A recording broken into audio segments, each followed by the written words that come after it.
Assalamualaikum warahmatullahi wabarakatuh.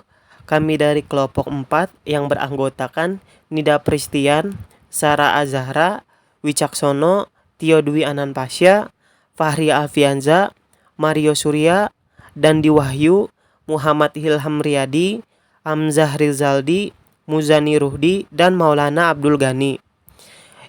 Ingin menjelaskan tentang organisasi berkas langsung. Penggunaan teknologi pada umumnya dan teknologi informasi pada khususnya merasa bahwa waktu yang diperlukan untuk memperoleh suatu informasi masih terlalu lama.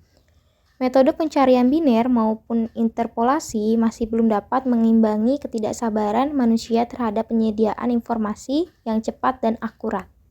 Perkembangan media perekam data dalam hal kemampuan untuk menampung volume data yang sangat besar harus diimbangi dengan peningkatan teknis pencairan kembali data yang tersimpan. Yang A, kunci sebagai alamat rekaman yang unik. Untuk mendapat rekaman yang diasosiasikan dengan suatu kunci primer, sangat diharapkan agar proses langsung menuju ke alamat tempat rekaman dengan kunci tertentu disimpan. Hal tersebut mungkin terjadi apabila satu kunci rekaman merupakan alamat lokasi rekaman. Untuk aplikasi, rekaman berisi nomor induk mahasiswa terdapat 8 digit. Kunci rekaman yang merupakan gabungan 2 digit tahun angkatan, biasanya 2 digit kode program studi atau 4 digit nomor urut. Maka diperlukan lokasi sebanyak 99.999.999 rupiah. Demikian waktu pencarian akan sangat baik, yaitu 1 prop untuk setiap rekaman yang dicari. Tetapi teknik tersebut memiliki kerugian karena diperlukan ruang yang sangat besar. Untuk menampung semua rekaman, menampung data NIM mahasiswa diperlukan ruang yang sangat besar. Meski jumlah mahasiswa mungkin hanya 500 sampai dengan 600, pasti ada beberapa nomor yang kosong karena beberapa alasan, misalnya yang sudah lulus atau yang mengundurkan diri, drop out, cuti, dan sebagainya, sehingga tidak semua ruang dimanfaatkan. B. Konversi kunci rekaman menjadi satu alamat yang unik. Contoh klasik yang menggambarkan fenomena konvensi kunci rekaman adalah sistem reservasi penerbangan. Jika suatu maskapai penerbangan memiliki nomor penerbangan 1 sampai 999, ingin memantau reservasi pesawat selama setahun yang jumlahnya hariannya 1 sampai 366, maka nomor penerbangan dan hari dapat dihubungkan untuk mendapatkan lokasi rekaman yang berisi data reservasi penerbangan pada hari tertentu. Lokasi sama dengan nomor penerbangan plus hari ke dalam tahun ini, dengan simbol plus menandakan hubungan. Maka untuk menyediakan semua kemungkinan penerbangan diperlukan ruang alamat sebesar 9.993.66 unit. Jumlah tersebut dapat direduksi sampai dengan 30% bila digunakan core lokasi sama dengan hari strip ke dalam tahun ini plus nomor penerbangan. Karena kecil kemungkinan dalam satu maskapai terdapat lebih dari 100 penerbangan, maka ruang alamat maksimum yang diperlukan adalah 36.699. C. Menentukan alamat dengan konversi kunci. Diperlukan satu fungsi untuk memetakan cakupan nilai kunci yang lebih luas ke dalam cakupan yang lebih sempit nilai alamat. Fungsi yang dikenal dengan fungsi hash-akan melakukan pemetaan sebagaimana diharapkan. Hash kunci, kemungkinan alamat keluaran dari proses hashing bukan lagi alamat yang unik, melainkan kemungkinan alamat bagi kunci yang di-hash. Alamat untuk menempatkan alamat yang diperoleh dari fungsi hash disebut home address untuk rekaman tersebut.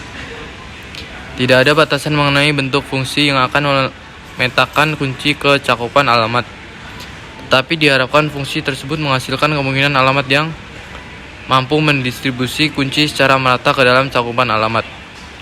Hal tersebut dimasukkan untuk mengurangi terjadi kolisi. Kolisi terjadi bila hashing dua rekaman berbeda menuju ke alamat persis yang sama. dapat dieksekusi dengan efisien. Hal tersebut dimaksudkan agar waktu pembacaan dapat ditekan seminimal mungkin. Maka fungsi hashing dapat dipandang dari dua aspek, yaitu fungsi hash itu sendiri, metode untuk meresolusi kolusi. Mekanisme resolusi kolusi diperlukan untuk mengatasi terjadi jumlah rekaman yang dikonversikan ke suatu lokasi melebihi kapasitasnya. Dalam bahasa ini diasumsikan bahwa suatu lokasi memiliki kapasitas satu rekaman. Berikut adalah beberapa fungsi hash, dimulai dari yang paling sering digunakan. A. Hashing dengan kunci modulus N. Satu fungsi hash yang paling populer dan paling diimplementasikan adalah modulus N. F kunci sama dengan kunci mod N, dengan N sebagai ukuran tabel atau berkas. Hasil fungsi modulus adalah sisa pembagian kunci oleh N. Sebagai contoh, untuk N sama dengan 12, maka 30 mod N sama dengan 6, 40 mod N sama dengan 4. Keuntungan fungsi ini hanya menghasilkan nilai dalam rentang ruang alamat 0 sampai dengan N-1. B. Hashing dengan kunci modulus P. Fungsi hashing kunci mod P merupakan variasi fungsi modulus N. Rumusnya adalah dengan P sebagai bilangan prima terkecil yang lebih besar atau sama dengan N, dan N adalah ukuran tabel. P ini kemudian menjadi ukuran tabel baru yang menggantikan N. Contoh, untuk N sama dengan 12, maka P sama dengan 13. 30 mod P sama dengan 4, 40 mod P sama dengan 1. D. Hashing dengan pemotongan. Alternatif lain untuk fungsi hashing adalah pemotongan. Sebagai contoh adalah para pegawai negeri sipil di Indonesia. Para pegawai memiliki NIP atau nomor induk pegawai dengan panjang total 9 digit, terdiri dari atas 3 digit pertama sebagai identitas departemen, sementara 6 digit terakhir adalah nomor urutnya. Bila ingin dijadikan 6 digit saja, maka bisa dilakukan pemotongan jumlah digit. Pemotongan bisa dilakukan di bagian mana saja, tentunya dengan konsekuensi masing-masing. Pada kasus NIP, jika pemotongan dilakukan pada bagian belakang, akan diperoleh sejumlah alamat yang memiliki 3 digit yang sama atau identitas departemen, sehingga kemudian kolisinya akan lebih besar dibanding bila pemotongan dilakukan di bagian depan. D. Hashing dengan lipatan. Fungsi ini melipat digit pada batasan yang ditentukan berdasarkan kondisi digit awal dan digit yang akan dihasilkan. Sebagai contoh, 9 digit NIP akan direduksi menjadi 3 digit, maka digit awal dibagi 3, kemudian dilipat pada batas antar bagian, seperti pada contoh. Kunci asli tersebut ditulis pada selembar kertas. Batasan di mana lipatan akan dilakukan ditandai dengan garis.